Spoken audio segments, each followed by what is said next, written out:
Allar Alanson, Rapla korvpallikooli teise võistkonna treener, mängiti teises liigas, et Raplas mängitakse korvpalliga mitte ainult meistriliiga tasemel. Ja absoluutselt, et eks nagu iga meistriliiga võistkonnal on kohustus, peab ta olema ka duubelvõistkond, kus siis mängivad kas klubi või antud korvpallikooli kasvandikud, et kes nagu meistriliiga pingi peal on pingi otsas, saaks mängida ka meeste vahel või poisid, kes tulevad noorteklassist U16, U18, et saaks niisugune vahetapina ka harjutada amatööliiga meeste vahel mängimist, kus on ikka teised kehad, teised kiirused kui noorteklassis. Ja seda see Rapla amatööliiga võistkond täidab hästi, et siin on noori poissi ja poisid on tahet täis ja mängivad. No tänagi oli Maaülikooli meeskond oli vastus, kes on tegelikult tugev võistkond, mängib rahvusvahelist üliõpilasliigat, ega siin kergeid mänge ei tule. Ja absoluutselt, kusjuures see oli esimene niisugune päris hea võistkond, kelle vastu mängisime. Hea kaitse oli neil oli niisugune mõtestatud rünnak, nad otsisid omale kohti kaitses, üks kaitse oli kõva, nagu hea tasemel, muidugi abistati meeskondlikult hästi ja poisid teavad, kuidas korvpalli mängida ja ründes olid nii korvi all jõudu, kui viskasid väljast, mängijad võtsid ette, üks mängisid, pikerolli mängisid hästi, et täitsa hea võistkond oli. Räägi natukene hetkeseisust ka, et alagrupi mängud on läbi, nüüd tänanegi oli juba Maaülikooli vastu oli vahegrupi mäng, et kuidas läinud on?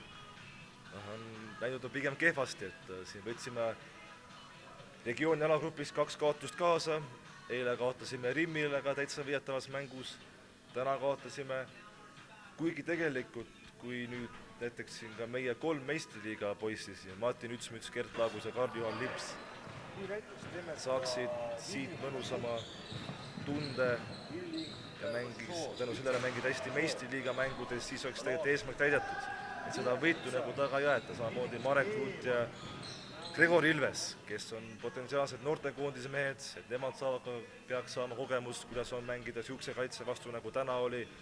Okei, Marek Ruut võib olla, ja siis nägi, et mis seda võib ees oodata rahvusvahelisel tasemel. Et see on ainult hea ja kui niisugused mängud tulevad, niisugune tase, siis võit pole isegi ometi asi, aga ikka oleme võitnud muidugi. Aga vahegrupis nüüd vahegrupi võitu kaasa ei võtnud alagrupist, et ja ise konkurendid kodutandrilt edestasid meid, et PC Rapla ja läksimegi selle 2 kaotusega vahegruppi. Ja, aga eks need mängud olid ka niisugune 50-50, et pigem me andsime, need mängud kaotasime pigem, et läksime kaasa nende, mitte mänguga, aga nende teise niisuguse jutuga pigem, mis nad seal nagu tegid ja rääkisid, aga eelmine aasta oli ka, ega siis kui nüüd me jääme 4 parema hulgast välja, siis lähme mängime 8. finaali, et siis tuleks ka vastane ära võtta ja et play-off on igatipidi ootab ees, et saame ennast koguda ja teeks trenni, oleks võistkonnana koos rohkem, et ma ei näe küll põhjust teises liigas jõuda kaugele selle võistkonnaga ja alagrupis ka veel minna ainult paremaks nagu võitude näol. Kuidas sa nüüd võistkonna treeneri näed, et on sellest võistkonnast veel jõudmas nii-öelda meistriga tasemele, need 3 meest, kes sa küll ütlesid, aga on sealt veel tulemas niisugused mehi, kes võiksid lähiajal jõuda meistriga tasemele? Lähiajaks ma võtaksin, kui Rapla duubelvõistkond jääb, lähiajaks ma võtaks 3 hooaega, et siis on küll poiss, just nagu tagamängijate näol. Aga tuleb anda aega ja ütleme, oleks niisuguseid võistkondi rohkem teises liigas, kus see mängu kvaliteet on tõesti kõrge, et siis oleks tõesti hea kasvulava neile, aga jah, lähiajaks ma võtaks küll 2-3 aastat ja siis oleks küll tulemas poiss. No ole hea, nimetame nimi ka ikka. Marek Ruut ja Gregor Ilves, kes vääriks, ütleme 2-3 aasta pärast võimalust teha trenniga siin, ütleme meistriga võistkonnas. See, kas nad saavad mängida pingil, aga et ikka vääriks vähemalt olla meeste satsis teha trenni ja seda ma arvan küll, et Küsiks su enda käest ka ühe niisuguse küsimuse, et kuidas õnnestub ühitada kehalise kasvatuse õpetaja ja korvpallitreeni rolli, et täiendavad need teineteist?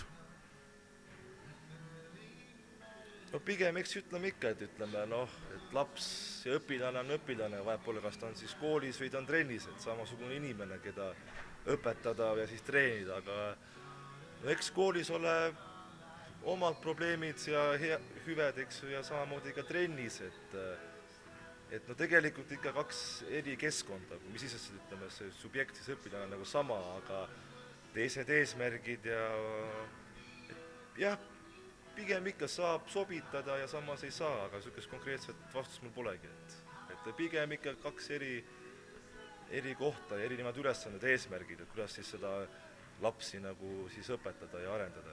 No Allar, su jutust saab ainult aru, et sa võtad mõlemad tööd südamega. Ei, muidugi, et siin pigem, et tasa ja targu, et siin vaatad iga päev korraga.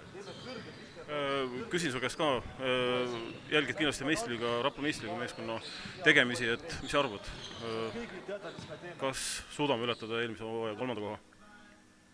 Ütleme just siin, ka siin Basket TV-s toodi välja, et eelmine aasta oli see veebruari võiduseeria oli, ütleme, ka päris hea. Ja see oli üllatav, nad pidasid vastu kevadeni ja kevadel mängisid ka hästi.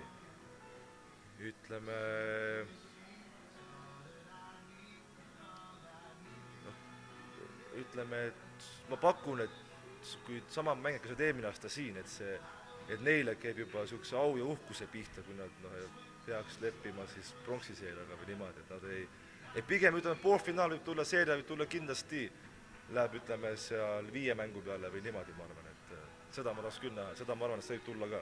No seda me Allar hakkamegi koos siis ootama, vaatama ja loomulikult edu ka sinu meeskonnale ja loodame, et sealt tuleb siis ka seda järelkasvu kõvasti Rapla korvpallile. Aitäh, loodan ka. Ja head jõuluaega sulle ja Rapla teisele meeskonnale. Suured tänud.